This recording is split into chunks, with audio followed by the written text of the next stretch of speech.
Carlton, how did you know that Maggie had dementia? What were the signs? It was denial in my case for quite a long period of time. I would say the whole thing started almost 10 years, and the last 5 years were not as, were more obvious, and the last 3 years, more and more until 2 years and then 1 year. The last year being the hard year.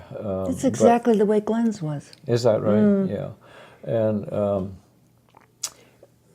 she gave up the thing she loved the most, which was helping one of the local school teachers in a reading program at the elementary school, first graders. And she gave that up one day. And then not too long after that, she was a very active member of her church, and she helped count the money every Sunday morning after the collection. And one day she came home and said that she had to give that up because she was making mistakes, and they couldn't do that. That was another thing that she gave up. And I think the most final thing was when she gave up doing our checkbook, and she did the bookkeeping for a local doctor. And for your business. And for our business for years, Yes. of course. But then that was before she started with Alzheimer's. We retired Right. In '92, and so she was fine then.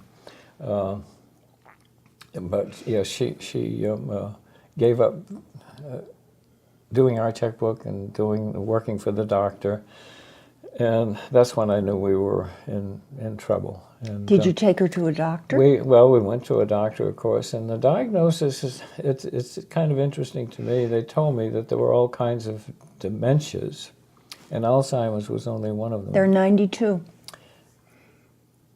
92 dementias. 92, okay, I didn't know that. And Alzheimer's was only one of them, and so she was always diagnosed with dementia, and it wasn't really until towards the very end that they changed the diagnosis and actually considered it Alzheimer's, and her death certificate said Alzheimer's on it. And she was 3 years of the bad, the really The last 3 years hard. were hard.